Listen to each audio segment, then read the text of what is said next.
Today, we'll cover the major announcements and posts Elon Musk made over the last few days. First, he announced he had a great engineering and manufacturing review of Optimus, and he says Optimus will be even better than C-3PO and R2-D2. Second, he said Tesla's autonomous driving might spread faster than any technology ever. Third, he confirmed FSD will be going to Israel soon. And finally, he changed his profile picture to the Cybercab, as for the first time, a Cybercab was spotted driving on public roads. Let's get to it. We've got the bulls here with us today. We got the Power Bull, the Queen, Tesla boomer mama Alexandra Mertz.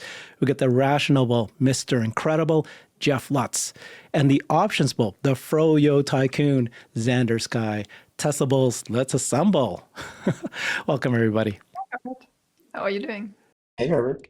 Good. So this week, obviously, is the week prior to the annual shareholder meeting, November 6th. And there's signs, I think, that Elon is dialed in. He's focused. He's wartime CEO. We'll cover that here. And we're going to go through each of his major announcements that he made just in the last few days. Start off with the wartime CEO one. And, I think that he said this right on Monday. He said, great Tesla Optimus engineering and manufacturing review today. Imagine having your personal C-3PO and R2-D2. Optimus will be even better.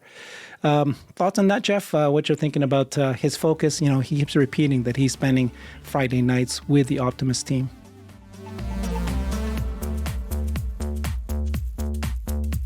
The company and the product. I don't look at the quarterly stock movement. A very realistic bull, questioning certain decisions. The rational bull. I enjoy listening to bears. Looking for the red flags. You're supposed to react.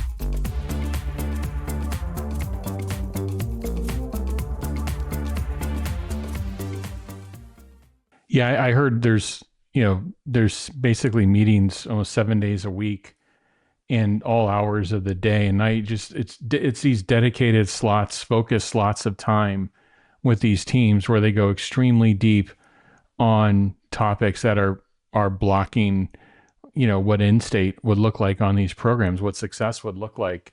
So he's definitely back. It's one of those things where there's a difference between oversight and making what CEO should be doing is setting the vision, removing roadblocks and so forth. But these reviews go well beyond that in terms of tactical execution. And it's just, if as a shareholder, it's great to see. The best bot is going to be an enormous thing, I think, in this business. I think there's going to be a lot of false starts. There's going to be a lot of products that are underwhelming from a product perspective. And there's going to be a set of products that are underwhelming from a quality perspective. So if they get this right, it's enormous. But it's great to see Elon back and in this mode and super focused. And it's can be a great thing for shareholders and what he builds at Tesla. I'm going to stick my neck out. I'm going to make a prediction. You guys can hammer me on it.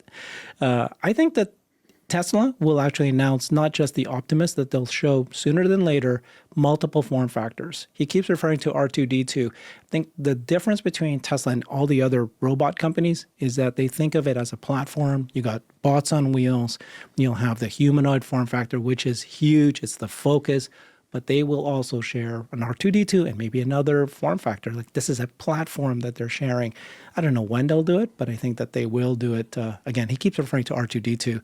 What do you think, Alex? Yeah. I'll say one more quick thing is the way that the platform is architected in terms of their approach to real world autonomy allows them to do these platforms where we see how FSD and how quickly it can adapt globally. And I think what they're going to do with Optimus, where it's not going to be the exact same software, but the platform and the framework are going to be similar, where it's going to allow this rapid adaptation, both of tasks and learning, but also taking it from one bot form factor to another.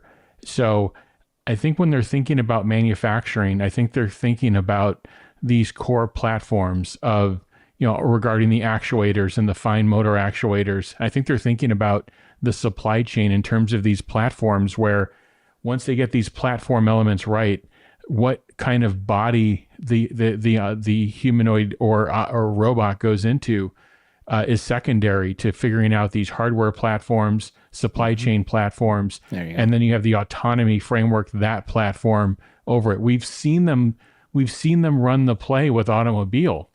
This is why all 4 or 5 of the Teslas have amazing, FSD capability with FSD 14. I know Cybertruck's coming. That same playbook is going to run on bots. And the Semi, which is a totally new form factor. This is the next big statement he also made. He said Tesla's autonomous driving might spread faster than any technology ever. The hardware foundations have been laid for such a long time that a software update enables self-driving for millions of pre-existing cars in a short period of time. But what you were just saying, Jeff. Alexandra, what do you read more into this than what he's saying? Well, I will answer the question you asked 3 minutes ago, which was why is he referring to R2, D2, and all these movie characters? I think for the general public, the future has only always materialized via films, via movies. So it's the closest you can get to make the general public aware of what is happening. That's their understanding of a bot, and on top of it, a sympathetic one, right? I mean, I love Star Wars, and I'm sure the large majority of people love Star Wars. But it's not a coincidence that the 1010 event, the Robotaxi event, was at Universal. It's not a coincidence that that movie with Tron came out, right? There are so many Tron, yes. There are so many hints that the movie industry is actually in some way or other associated to this, and brings the bot and its capacity closer to understanding to the general masses. So I do believe it's his way of making it tangible to those that know Tesla less than we all do. That's a very good point. I want to just quickly expand on that. You saw NVIDIA do the same thing when they were talking about doing some automation work, robotics work with Disney. And I think there is an issue with, so you have bots for the industrial environment, and then you have bots for the home. And we saw this 1X Neo announcement this week, and you've seen the follow-on memes that have come about. It was basically like, this thing has eyes all over it and it's walking around your home. Are you okay with it? There's a real fundamental barrier with having robots where some other external company has access to your home and your surroundings. There's a real issue with it. So I think Alexandra, where she was going with this point, is spot on, which is, what have we grown up with for the last 40, 50 years? Well, one thing is Star Wars, and that could be one way to kind of get to, the boomer crowd and the below the boomer crowd in terms of, bringing these things in. But I think there are some serious barriers actually to work through on the home front. And that's why I think you're going to see a lot of these, and you'll see Tesla start in the industrial front. But while they're starting with physical trials in the industrial front, they're going to want to be on order for the home version. I think they're going to be working out of phase, but not too far out of phase. So this has to be solved, and it's going to be interesting to see how these companies go about it. I agree. And actually, I remember it was the same with the smartphones. It was the same. And that at that point was actually the boomers who were the most reluctant, saying, I don't need all that. I don't need to carry in my pocket something that traces me all the time. And the younger generations accepted it straight away. While now I feel it's actually the bots, the older generations would accept it just for the help factor of it and for the comfort of it. And they've got obviously used to the smartphone.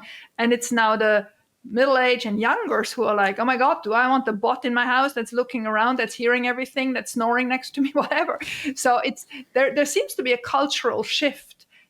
But what brings it all together is Star Wars. The 20-year-olds of today know Star Wars, and the 70-year-olds of today know. This is the one Star Wars long generation. This is a 50-year-old cover, or even not more. There's not that much that combines all our generations, but Star Wars is one of them. I was there during smartphone. There was an age issue kind of with smartphone adoption, but there wasn't this, is this thing spying on me hesitation thing. I mean, there was pockets of that, but it was really widespread adoption very quickly. I think both with the eyewear, with the cameras, and these bots in the home, there's going to have to be something really, really creative. And I've seen some things done in the industry with, Amazon Alexa devices, with Google's devices, where they have these, basically hardware switches on them that turn off the mics and turn off the cameras. They're going to have to do something. We're not going to solve it in this meeting, but it's interesting. I think it's just a fascinating conversation. Sorry, Xander. No, that's exactly where I was going to go. I was going to push back and say that we're so used to Alexa and TVs and cameras, and the young generation is living their lives online. So I don't quite agree that there's like this boomer adoption versus young people. I think the hardware switches is where you're going to have to go to be able to override it. Like my laptop, I have that switch. I use it all the time when I'm using it. And then I was just thinking it was not only Star Wars, it's also the Jetsons, right? Like we grew up with that little robot. What was it, Rosie or Rosie. something? Yeah. So like I think the adoption will be quick. I didn't pre-order. Did you guys pre-order that Yeah, that thing? I I was pre-ordered I was one. like, So did Jeff. yeah, Yeah. but then like it's not ready. It's It's not there's no ready. way this is gonna ship in 26. There's no way that it's gonna be ready to go with training. Like it's like buying a Tesla, uh, where FSD is like it's autopilot. You're gonna be training it. Are you gonna pay $500 a month or 20K to train it? I don't. I, if it was Tesla, maybe. I think it would be further ahead if it was Yeah, Tesla. I think let's that's the model they're following. exactly. Let me clarify, just to confirm what I was saying here. So I interviewed Bernd Bernick, who's the CEO of 1X, and they have an incredible strategy. Their strategy is we're only going to go straight to the home. Everyone else are going to go to the factories, and so we designed our bot, the Neo, to be very much specifically for the home, right? So safety to be a cobot. It's very, very soft. It's got tendons, not these mechanical actuators. You can see how light it is, but it can still carry. That he thought everything through. So they're brilliant. And then their strategy is let's bring it to the home as early as possible. That early adopters like me and Jeff understand that there is teleoperated still for much of the tasks. But if you teleoperate for certain tasks, then that's how quickly you can then get it to be autonomous. They do promise that there's going to be many tasks that will be autonomous by the time we get it. But still, it's very similar to what FSD did, right? Tesla FSD. They sent it out to consumers. Consumers tested it as it was being developed. And the more teleoperation is the same thing really as, supervised driving, right? You would stop it if it wasn't doing something right. So that's their strategy, and I think it makes sense. There is a concern that there is a teleoperator, a human, taking a look at your house, but I'm willing to do that for testing purposes and just help this industry move forward. But it'll just How stay much in my did you have to kitchen. put down? How much did you have to put down? So you can either buy it for $20,000, which is unbelievable You price, pay now. because there's Pay actually now. hands that are $20,000, just the hands. This is No. It was deposit was $200, right? no, Is that correct? no. If you pay now, it's $200 deposit, refundable, but then you can choose to pay $20,000 to buy it outright, or $500 a month for a subscription. Wow, that's a lot. That's high subscription. Because you don't think so? That's 6,000 a year. So in 3 years, you pay as much for subscription. I don't know. I mean, Jeff knows obviously the phone industry. I don't know whether I found that high compared to the 20,000. It's going to come down to functionality and what this thing can do. If this thing, by the time I get the notice that you've got to make payment, and this thing can't do most of the tasks autonomously, I'm going to be less excited about actually ordering it. I'd probably cancel it. If it does nothing, I may consider just buying it and taking it apart. So it's different for things for different people. I think Herbert's point about knowing these risks and wanting to be part of these external user trials and the growth of this thing. I think there are people like that too. So it's not going to be for the uninformed, unattached consumer. It's got to be somebody that's kind of, I think, following the robotics and humanoid industry and wanting to be an active part of it. So we'll have to see how this thing develops over the next year. Okay, let's get on to a few more announcements that Elon made. Here's another one he said. When he was referring to NVIDIA, they made an announcement that they're partnering with Uber and that they're going to provide the simulation platform. They're going to provide the chips, the GPUs for Uber to be able to do 100,000 level 4 autonomous vehicles by 2026, 2027, I think, actually. Elon replied to that. He said, it's easy to get to pretty good self-driving, but it's insanely hard to get to great. So as we saw, many of the Chinese automakers can actually show self-driving. At one point, everybody thought, oh my God, these guys are so much faster and better than Tesla. Tesla drops FSD there, and then they compared it to 36 other vendors, and it was so clear at that point that FSD is generations ahead. But the others are still able to drive, but it's the final points of safety and edge cases that you really, really need the data. You need real world data, and that's what Tesla's proving. Anybody want to tackle this question, this thought here? These companies, both in humanoid and in they have to make these announcements. They see what's going on from a leadership perspective. They see the ramp up that Waymo's doing. They see what Tesla's doing, and their equity value and their ability, like there's a window for this stuff. And you have to figure this out, and you have to say you're going to be there because it's going to drive funding and it's going to drive partnerships and it's going to give you the lifeline you need. So I think all these companies are in different situations. Tesla is clearly self-funded and clearly ahead in terms of a scalable solution. And this is, I believe, where the analyst and investor community, this is what makes a market. People, how do they judge goodness, or how do they judge worthiness? How do they judge, the value of something? Some people judge it by the existence of a partnership or the existence of seeing a couple of hundred robo-taxis on the road. Others, if you have the opportunity to look deeply and understand the system, how it's designed, how it's architected, its cost structure, its ability to scale, and you're looking at leading indicators, you're doing what this community is doing. They're looking at the requisitions, they're looking at the growth, they're looking at the relative improvement in FSD releases, and they're building a mosaic of where this could be, and it will arrive with an amazing cost structure. It's very difficult to have something that's closer to a prototype and just trying to muscle it into volume and saying, with great volume, I'll get great cost structure.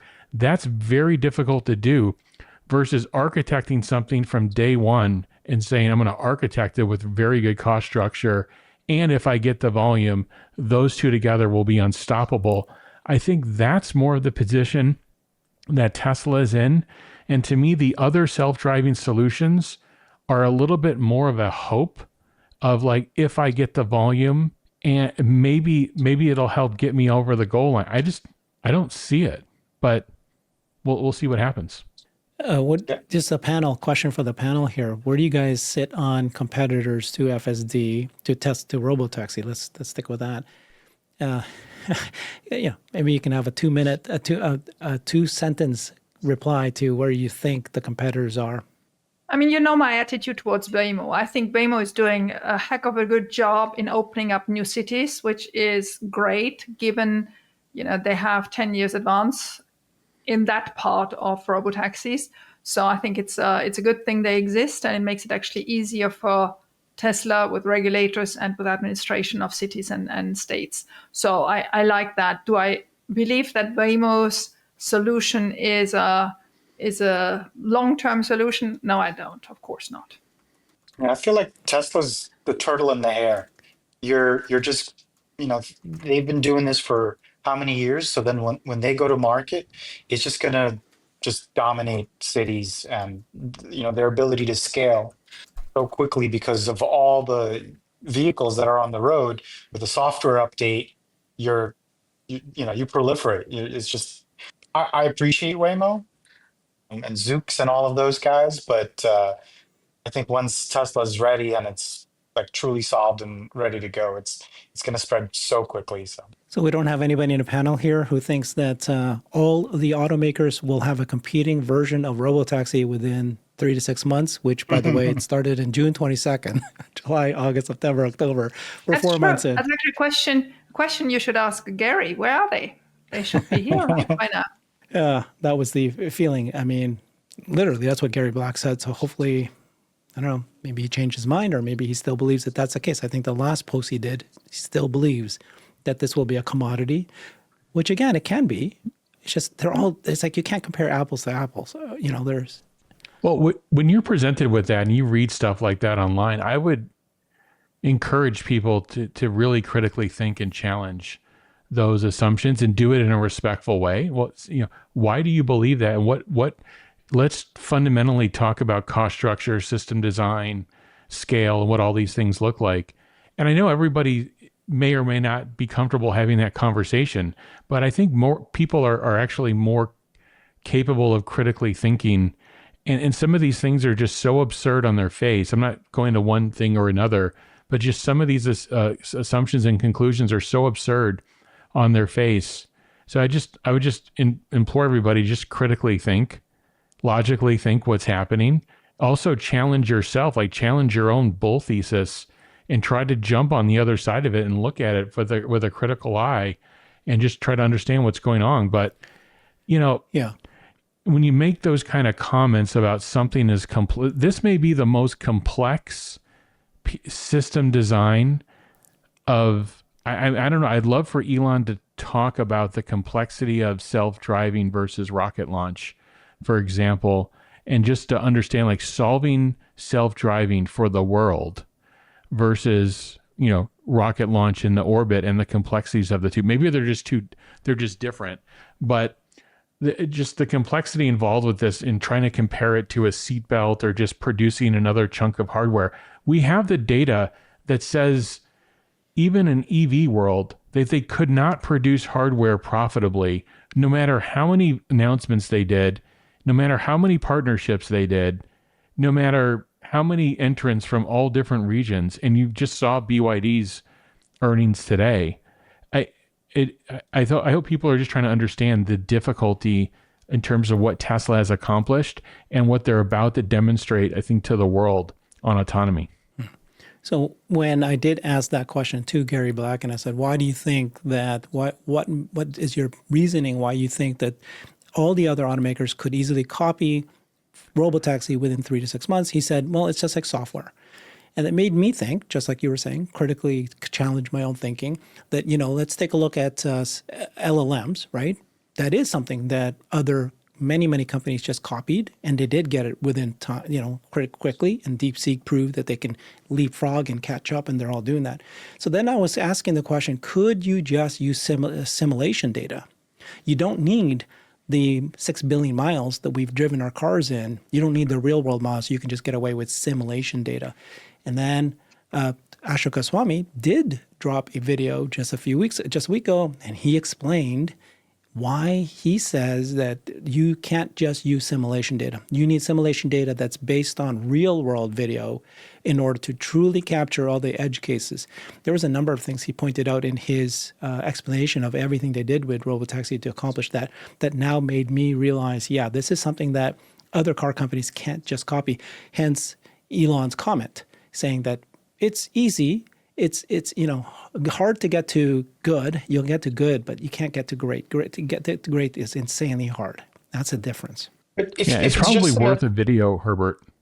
I mean, you pulled together. I'm sorry, Nander, just must have some time issue. You pulled together just such a mosaic of media and experts in this space. It's probably worth a short video just explaining just what you just went through. I think it's very important because it comes up a lot. Yep. Sorry, Xander. No, you're good. You always take the lead.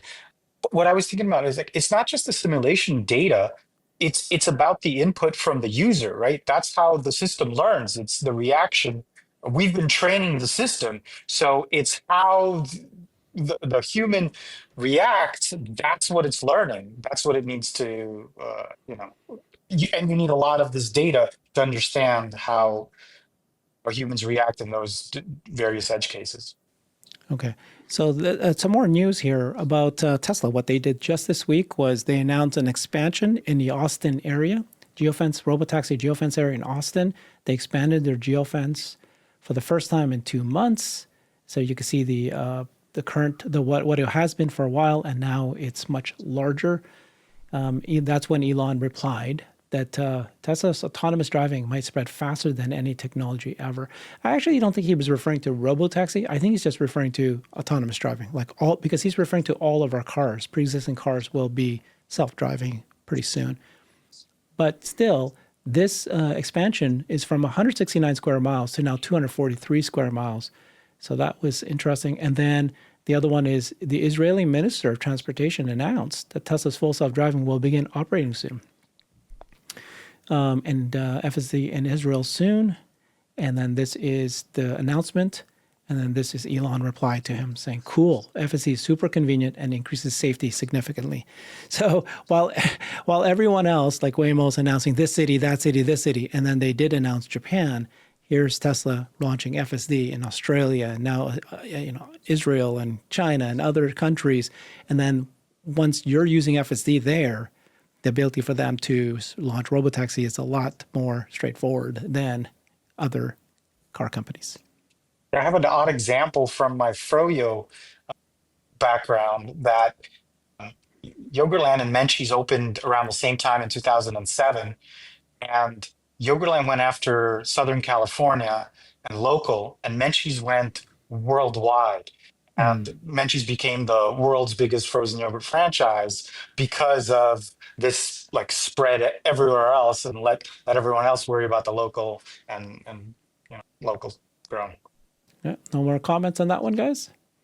Israel, FSD in Israel, guys. It's a big deal. Different languages, different driving culture. Different letters. I mean, all these are... And different driving culture.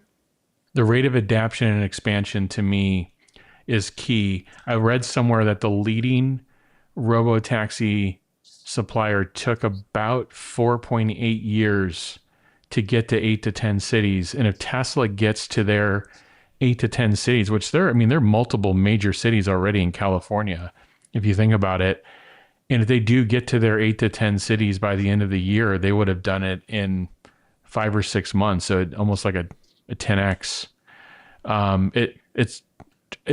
The slope of that ramp curve is your alpha. I was going to ask you guys, do you know today, this FSD version 14.1.4 that we're all using now, does that read?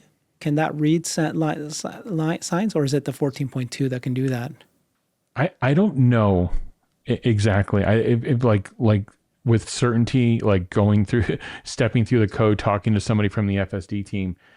I just know when I've encountered construction sites and they have a slow and a stop sign, like it's reading that, and that's a mobile thing. That's not a GPS thing. It's not like that sign's been there and it's been tagged in some sort of, just like speed limit signs or can be GPS coordinated and tagged.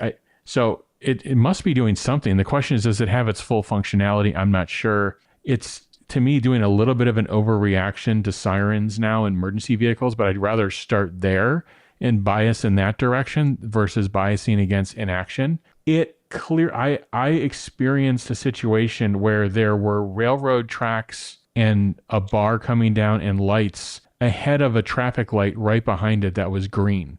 The traffic light stayed green, bizarrely enough, and the railroad tracks, and it responded to the railroad. So it has a level of intelligence now that it did not have in the prior version. I took it to Costco, and it was fantastic. But it decided to go to the parking lot that's closest to the entrance of Costco. And if you guys know, that's almost all handicap parking, except for a few.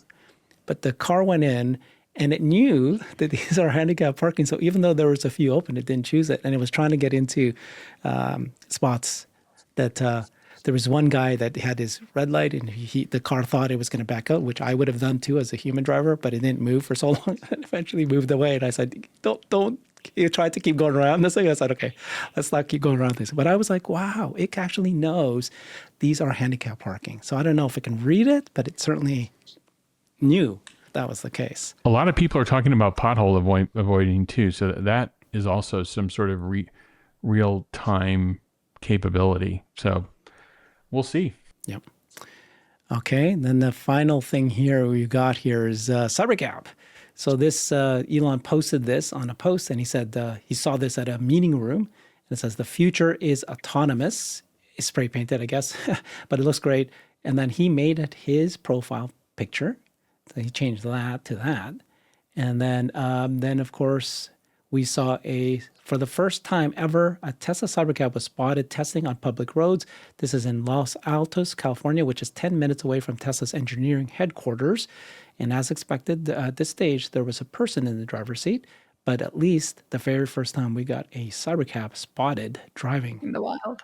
in the wild, in the public. But can I comment on the image with the graffiti? Oh, yeah. So, I mean, not that we're surprised, but the cultural corner of the left went absolutely berserk. I actually reposted one of them because they were like, how can this man, obviously speaking of Elon, misuse graffiti, which is a cultural expression of the street and of people that, do this on walls, and while he's at the same time for punitive laws. So they make this whole thing a whole political statement again, and that Elon should not be entitled to use graffiti because he doesn't support that graffiti can stay on the walls rather than be punished if it was destructing properties of third people. So it's crazy, actually, how they watch, and second on what their angle is, as if culture is something that you can appropriate only to certain people. And then I think the person who I followed the most on this is there a guy, his name is guy, but is a man who is very good on men's fashion. That's why I follow him. He's really, very smart guy and very knowledgeable about that segment. But he was going on like, oh my God, this annoys me as much as when people pay $1,400 for Balenciaga sneakers where there's graffiti sprayed on it, and then they're anti-cops, right? And Yeah. I mean, I hate with today's society that you have to always split this in two camps, right? Why in the world should Elon not be allowed to appreciate graffiti? Well, at the same time, he could be for whatever else law. It's crazy. It makes me really sad that we're in that point. Okay. Well, Elon said that he went into a meeting room and it was there. So that's a private Tesla property. It's not like they're going around publicly. And then I think this is Franz. Franz likes this kind of look, and he was doing something like that other places. And it's if it's not legal, it's not a big deal, honestly. So There's always going to be some small contingent of unstable, ridiculous. I just ignore them. Like they can GFY. And if it's like something serious, like, okay, this isn't serious, like move on. You're always going to encounter people like this overthinking So Jeff, I haven't everything. asked you that first Cybercab on the public roads. Is this around the right timing that you would have expected this at this point? When do you think that Tesla Cybercab production? It doesn't sound like it's delayed, number one, but we don't know yet when it's going to actually be in production to start scale. Well, this is how production works. So they're clearly doing road testing, and that, in this 6-month window, it's probably appropriate. I think Tesla's publicly said Q2 start of production for Cybercab. And I've always said, like, look, there's some challenging things going on in this supply chain. When I say supply chain, just any of the parts, including the parts that are made in the factory, and these reaction injection molding doors, the color matching, there's some new challenging things with Unbox that they have to work through.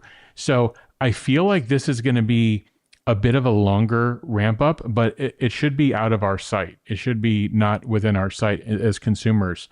I think when they figure it out and they get even, within 50% or 60 or 70% of that final rate that they want to be at, we'll start seeing a whole lot more. And then they just let the floodgates open. But this supply chain, start of production at the assembly level is a major milestone.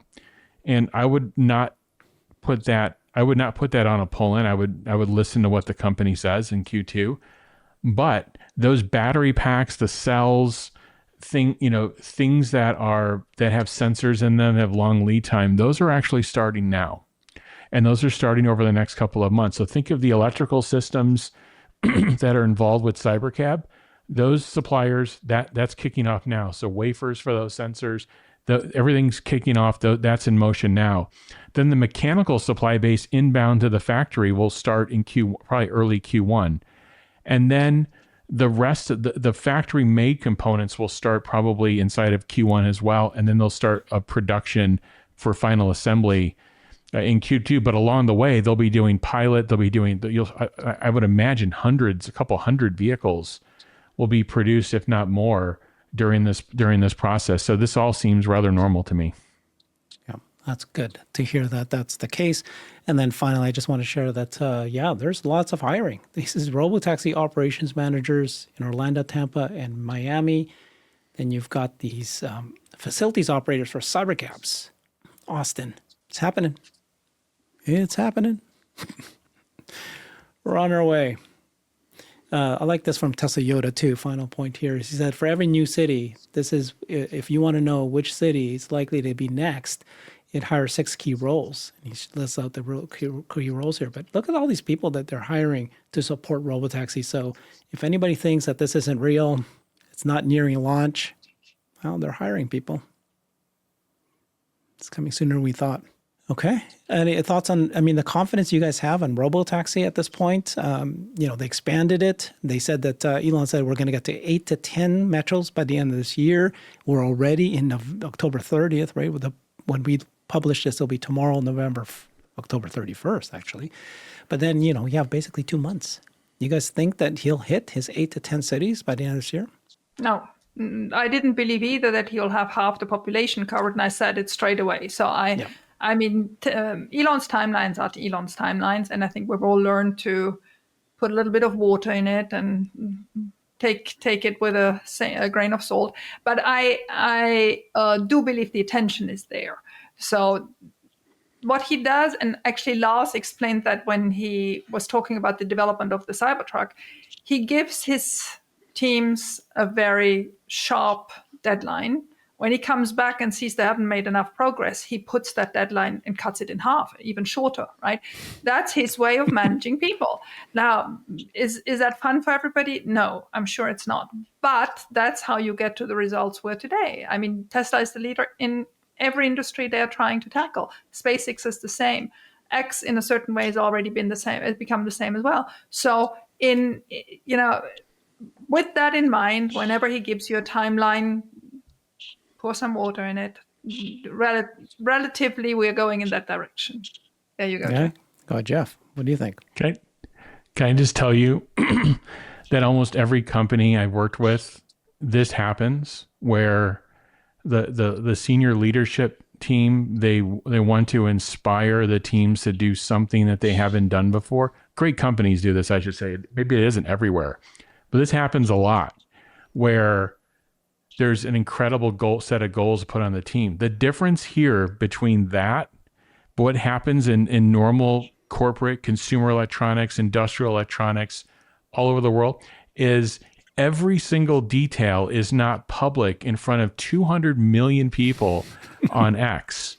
That is the difference. But this happens elsewhere. But there's not somebody on the outside saying, you said that, I know you're working on something that's never been done before in the world, but you said it would be on December 27th, and it's a month late. Yeah. Nobody does this, but everybody goes and wants to inspire their teams to things that they want to push. That's how you get creativity out of teams. That's how you get them thinking differently. That removes all the slack and the slop in schedule. So this happens all the time, but there's just not there's never been a company like this that takes on so many new things that others haven't done the way they're doing. And second, be so public about it.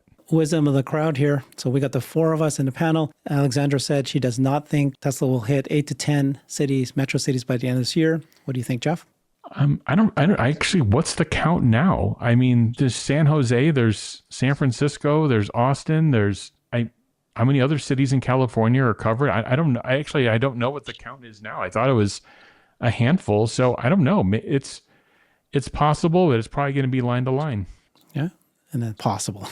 And then in you, Xander. I couldn't care less how many cities. When Elon said that it was essentially 100% confident, and then he corrected himself, and he's like, no, no, no, like 100%, right? Like that's guidance, and that's the first time we heard that level of certainty and from him. And because it's always a forward looking, maybe, maybe. But so once we're here, it's just like I said earlier. I have no doubt now that it's going to leapfrog Waymo and anyone else, and however long it takes. Ultimately, it's here now. You have the analysts coming out saying it's solved. Right? We've never heard that before. So it's just a question of patience. I think that this vote will cause a big reaction in the market. I'm not selling covered calls now, and I've been even today I was playing the game, but once we hit kind of 440, I'm like, that's it, I'm done. I wouldn't be surprised if Wall Street, 'cause like institutional has been going up and up and up, and they're just trying to take it from retail, and I'm not letting go of those shares. Well said, Alexander. That was fantastic. Let's talk about institutional. And Alexander, maybe you can explain what you think is happening, because you know these guys very well.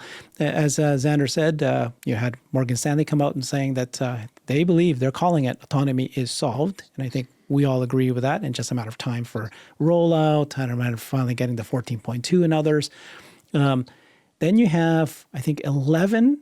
And just in the last few days, 11 institutions raising or announcing a price targets. 8 of the 11 have raised the price target. They're over 500 at this point, of those 8. And then 3 of them are closer to 480s. Like they raised it, but they're still under the 500. So all of them raised. What are they thinking? And then, by the way, a few of the notes came out, and they are all referring to physical AI now. So it's wonderful. You can see them saying physical AI. Bank of America said that robo-taxi is 48% of the current price target. And and Optimus I think they is went up by 19%. Yeah, I think they went up by $130 from one day to the next. When I think of Wall Street analysts, I see this herd of sheep. All these sheep. Then there is one front sheep that makes a bit more noise, and then there's a dog running around them, keeping them together. That's my dog? image when I think of them. Exactly, so is the dog. I actually think the older I get, the more, the more I am involved in Tesla, the more I think that retail investors are more important than ever. I actually think they lead. We have one important advantage compared to them all, which is a 4-letter word, time, right? They are all under time constraint. They have either daily limits or weekly limits or monthly limits, but for sure quarterly limits. Nobody can even think a year ahead. That's impossible. They have to have their profit and loss accounts. They have to show their bosses that they're making money. They have to show that they're right. They have to bring in, for those that do buy-side analysis, they have to bring in money, right? They have to give their recommendations so that the other fund managers then trade through them and give them the little bones from purchasing through their brokerages. So retail has this enormous advantage of time.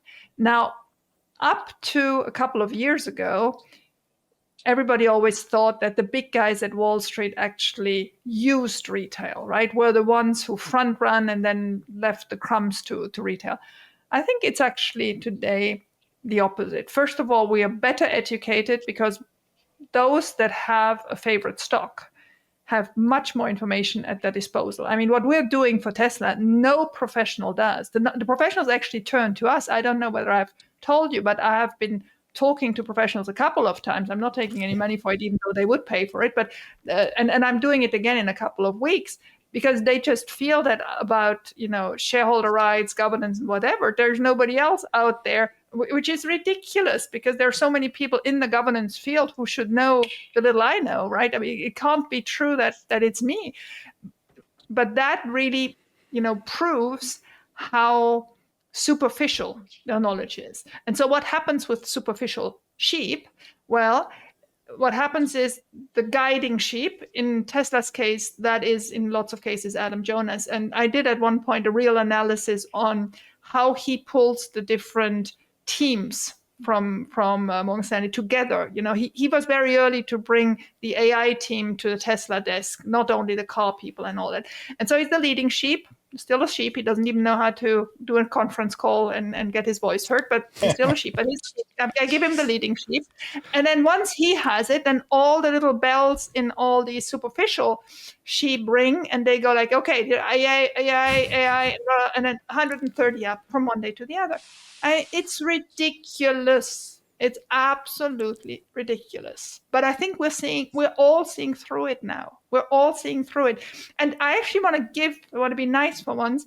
I want to give some credit to Gary, because actually he helped us open our eyes, because he was so stubborn on stuff, and then stuff that he said was repeated by others. He was sort of a co-leading sheep at one moment there as well. I think that's gone as well. But anyway, but he opened our eyes, because we just said, at one point said, no, what you're telling us is wrong, and that is how, you know, the whole bubble, the whole aura, the whole glory of Wall Street just disappeared in one go. Well said. But Alexander, we need institutions. Phil Bissell shared this. How Tesla compares to Mag 7. Tesla has the highest retail and insider ownership. So if you look at the bottom here, Tesla has 50% of institutional percentage owner, whereas the others have much more. So we are 50-50 at this point. Retail and insiders make up 50%. And I don't know how accurate this is, but this is what Finance Yahoo is saying. Yeah, and so we need 50%. institutions. I agree, we need institutions. And most of the institutions, well, most is wrong, but at least half of the institutions are passive index funds. So I want to do this food chain again, because, and I know you three have heard me, but maybe there are people out there that haven't heard me yet. So, and those that now think I'm grandstanding, I'm not. I'm just so disgusted with this whole logic. If you're a passive index fund, you track an index that has been made up by whom? S&P or some other index maker. So you have actually delegated the weighing and the way this whole index is calculated and sometimes shifts at a third party. And these third party are actually the nail in the coffin to any intelligence. I'm sorry to say so, but no, I'm not sorry. So you have the S&P, you have the other index makers. Then you have the rating agencies that do the same thing, which is also one of them is S&P, but it's a different division of S&P.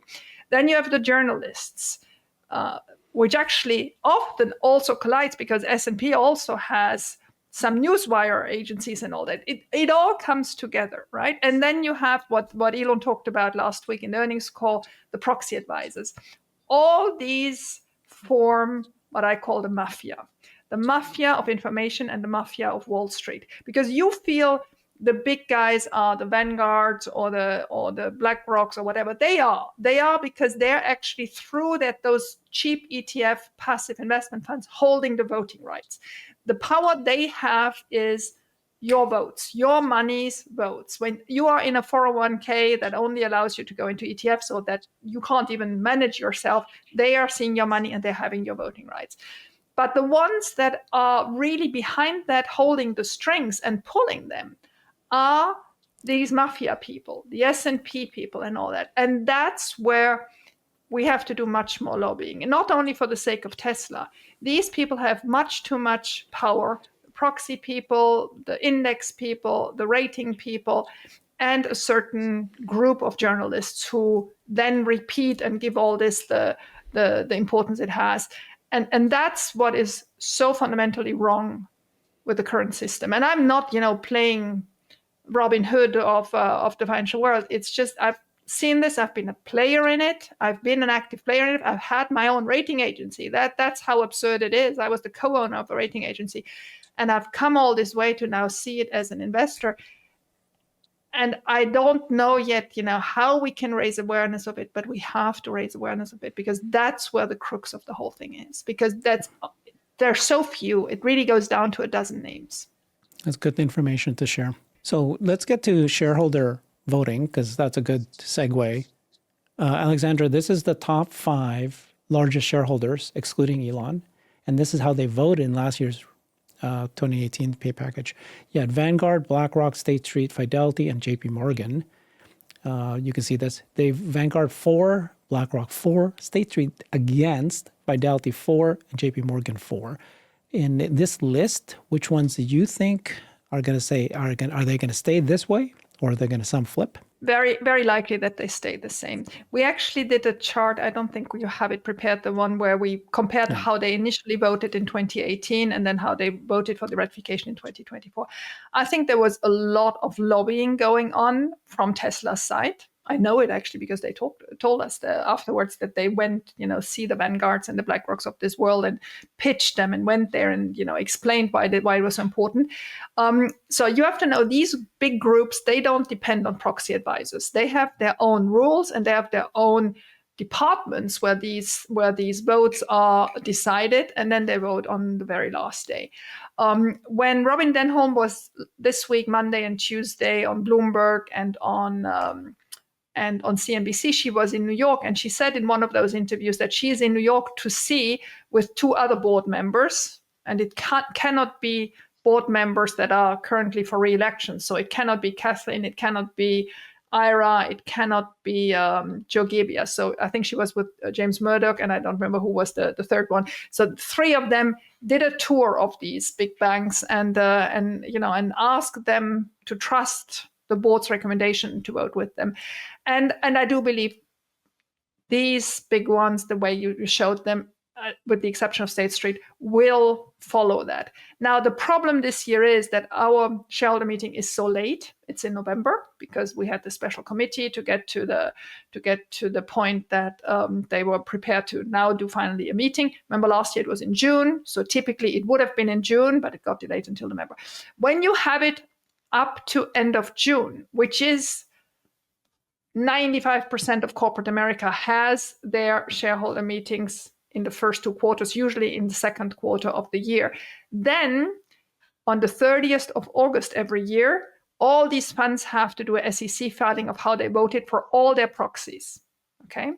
So obviously in the August 2025 filing, Tesla didn't show up because there was no shareholder meeting. And now the November vote will only show up next year in August. So we will know only very, very late. And we may actually, I don't know when next year's shareholder meeting will be, whether we're now suddenly for good on a November rhythm or whether they will pull it forward, because there will be so many things to be decided. That's a point I wanted to make, if you allow me. On our point 7, the shareholder proposal on investing in XAI, Robin got pressed a little bit this week when she was on the different press tours, and she said, "Well, it's advisory only," and I think that's the board's stance at the moment. They don't want to even consider it, but if there is an overwhelming majority asking to consider this investment, then the board will convene and will do it and will, discuss whether they do it. Not sure they will come to the conclusion that they will do it, but at least they will now give it thought. At the moment, they're not giving it thought. They're just saying, no, we don't want to do it. It is too much of a mingling between 2 Elon companies. So if ever that would be the case, I do predict we will have another shareholder meeting on that point. It is not, this time is only to see how strong the majority for it would be. And only if there's a majority, they will then discuss it. And if that discussion leads them to say, okay, we'll do it for this and this amount, or for this and this exchange of shares, or whatever it is, then it will go back to another shareholder meeting. So all these that this year still couldn't vote, I know, I hear you, CMC in Australia and some of the German banks, please change your bank. There are a couple we cannot convince. And the only way for you to be able to vote will be to go to another bank. By next year, at that time, Grok will be an AGI and he'll become CEO of XAI. It's too late. It's too late. CEO of Cyberbulls. That's true. There we go. And then we start fighting for the HR manager. Okay. Yeah. That's right on. Alexander, do you want to share this Gavin Baker post? Yes. So why did I send this to you? In today, so this is Thursday as we record this, in Thursday's SEC filing, because every day Tesla files with the SEC everything they have done, written shareholder letters or Elon posting about the vote or whatever, they filed to the SEC so that this becomes public. And included in this was this post by Gavin S. Baker, who is the manager of A-Trides Management, which is quite diverse fund management company. And so he wrote this long post in favor of his vote for the 2025 performance-based compensation package, where he explains in detail, and I really encourage everybody, I reposted it, to read it, because it just shows in very good terms, how a fund manager can appreciate this. And I just hope that others follow this example and don't follow Glass Lewis or ISS, who have no reasoning other than their hatred and their political motivations. Here it is very, very well explained on how he came to his decision. And I thought it was interesting to share it with it. And Tesla found it interesting enough to put it into the SEC filing. Okay. Thank you so much. Sure. Whoa. Okay. Well, the vote is happening November 6th. That's just less than a week away. If you haven't voted yet, you're a retail shareholder, go to votetesla.com.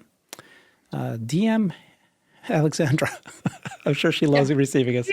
Keep on going. And then you can, if you don't have FSD version 14.1.4, DM Jeff. He has the ability to send you that. DM. I thought it was Dirty Tesla that you got to DM.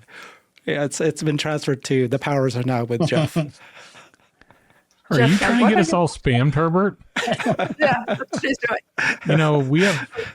We have a microphone too. We can get people to DM you for things. Listen, you tried to replace me like with customs clearance. Grok, okay? You're going to replace me with Grok as soon as you can. All right. You're irreplaceable, Herbert. Oh, thank you, dude. All right, so let's get to quick questions. Yeah, we have about 10 minutes to go through that. What future feature of FSD are you most excited for? Can I start? Yeah. Backing into my driveway, because at the moment it goes nose first. Current feature. Well, maybe the feature you're then saying is you should be able to speak to the car and say, please back into it today. All right. Good. Yeah, I can live with that. I love that one too. Yeah. Because, a lot of people are posting these things and they're saying, oh, when you get to a parking spot, I want to be able to, tell the car to park, on the other garage instead of this garage. And I think instead of them having multiple, buttons that you have to press, that should be resolved by a Grok interface. And you say to them, hey, this time park in the other garage, not this one. That's a good one. Come on, Jeff. I'm just thinking of somebody's watching in some whatever, country that doesn't even have access to electricity, consistently, or internet. And we're talking about it's not pulling into the right spot in the garage automatically. But no, it is fascinating. My favorite feature. Future. Yeah, I do think completing future feature. I mean, to me, it would be the integration of Grok and FSD. So you don't have some weirdness from an input control perspective, but if it's like, hey, I feel like I'm running late, or make up time, or slow down, it's the weather. I'm concerned about the change in weather, that it would actually start responding to things. And then if I tell it to change the temperature in the car, I don't get some weird thing like command not, understood. So I guess I know it's an FSD question, but to me, it's the interaction of Grok and FSD, I think, would be interesting. For me, it's eyes off the road. Unsupervised. Unsupervised.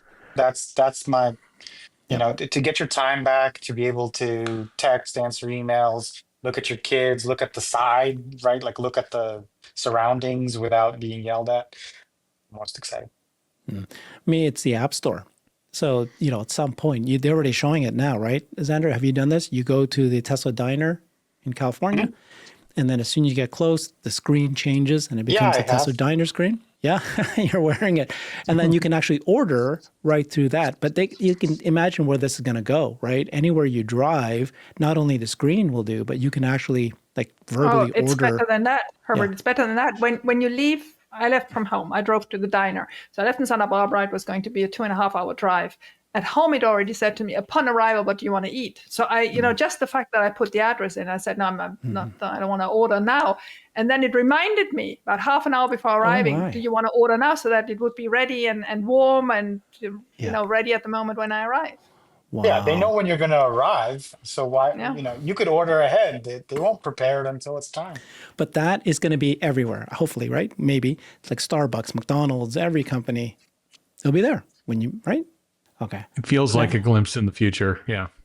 When will FSD version 14.2 be released to early testers? Well, that's not me. I'm not an early tester. I'm always a late tester. They know how bad I drive. None of us here are early testers. Maybe Jeff. Oh, Jeff Jeff got it early. earlier than me. Yeah. Yeah. Jeff. No, I'm late. Again, if you guys want I think my app is marked 14.2, late send access. a DM to Jeff if you need 14.2. Yeah, exactly.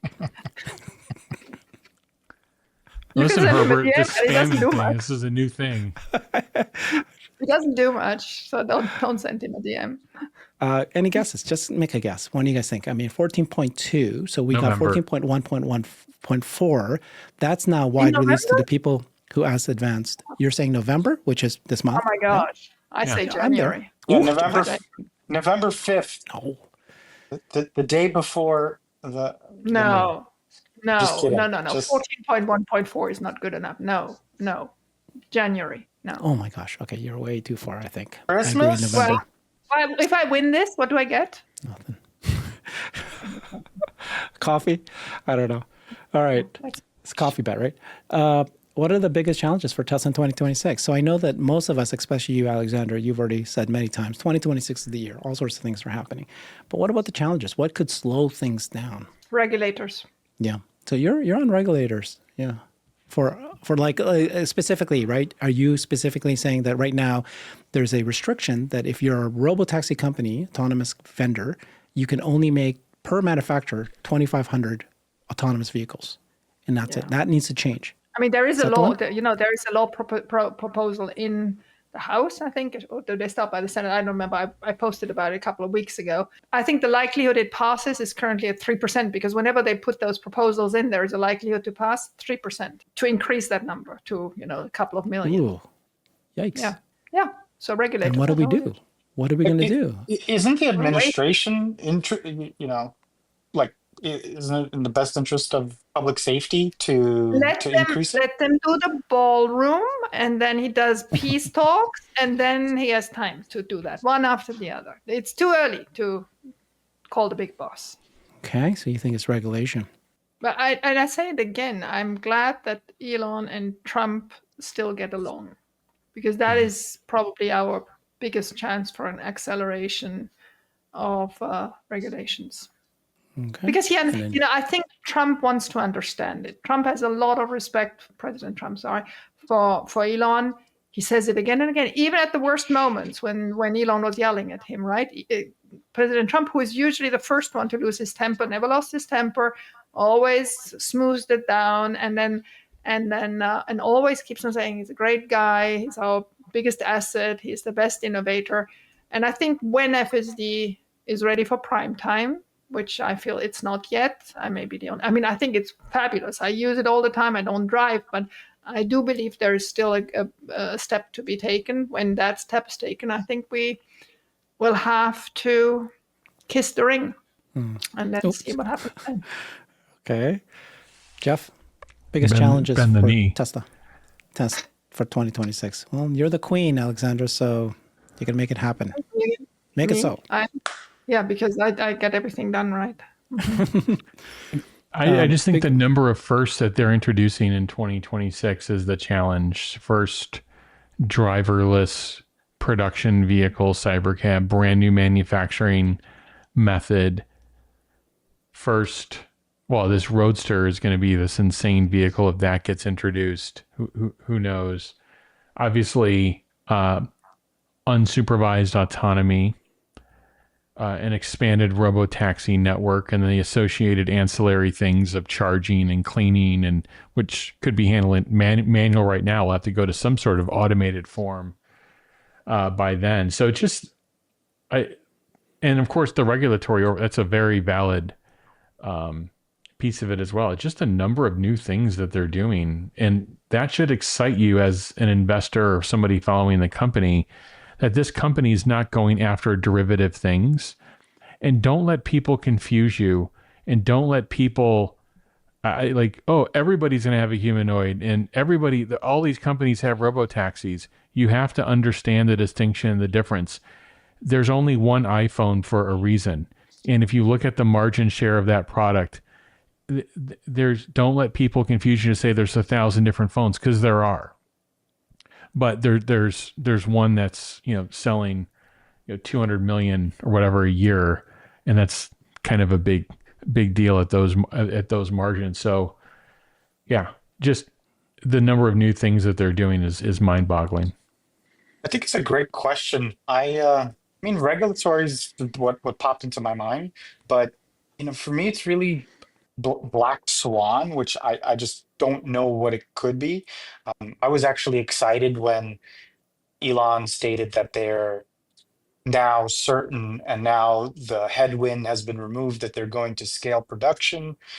And I believe I heard them say that they'll scale factories. So yeah, so I mean, I'll stick with regulatory, but Yeah. really, it's just it's so many tailwinds that the cons are hard to predict. Yeah, I think there's going to be many, many challenges, as you guys have all said. But I think it's telling that if you look at where Elon's spending his time, we started off the show as Elon's wartime CEO. He's really focused right now. And the very first post that I did was where he said, I just had an engineering and manufacturing review for Optimus, and it was great. And he repeated at the earnings call, right, that he's basically spending every Friday night with Optimus and every Saturday afternoon with AI5. So for me, those are the biggest challenges and bottlenecks that he's solving now, which is very good news. If he's working on bot now, maybe it'll be a lot less, but there'll be lots of challenges appearing for bot next year. And maybe the robotaxi regulation might come up next year, but right now it doesn't seem to be his top concern. I mean, it's always going to be, what is the biggest top one? So maybe it's still up there. But yeah, I think it's just telling to see where he spends his time. Okay, so let's see. Next week, what do we need to kind of any kind of nothing, right? So next Thursday, we're not going to be doing this Super Bowls. Maybe we might do it live because we're all going to be in Austin. And around this time, that would be the big shareholder meeting, wouldn't it be? Well, it's Thursday afternoon when we're recording this right now. So Correct. yeah. So no So Cyber next Bowls. week there is no Cyber Bowls. Yeah. Unless we do a live stream, which I might do. I'll have all my gear. Okay, Xander, be ready. Yeah, we might do a robotaxi, another robotaxi, maybe. Let's do it. Okay. I might be in my first robotaxi. Did you ever do your robotaxi, Jeff? A robotaxi No, ride? I'm on a waiting list, and I don't know who I need to know to get off the waiting list. Me. Anybody who's in a waiting list, please DM Herbert. Please DM Herbert for everything. Yeah, I I'm going to DM Herbert, I got a but it's cell not phone going to you be could pleasant. borrow, Jeff. Jeff, I got 2 cell phones that both have the app. So Yeah, I'll be Okay. look like I'm begging in the street for a and robotaxi of ride. course, That'd they be know great. that you're not there. If you're there, they'll give it to Jeff. You are the man. Okay, good. Thanks, everybody. That was a great show, as always. I don't think Appreciate so. everybody. good to I see don't you guys think so. again. You'll What are get you it. talking about? Okay, everybody. Bye-bye. Thanks, everyone. I've created a website that is the most comprehensive resource for the Tesla investor. Please check it out. Simply go to my website at herbertong.com.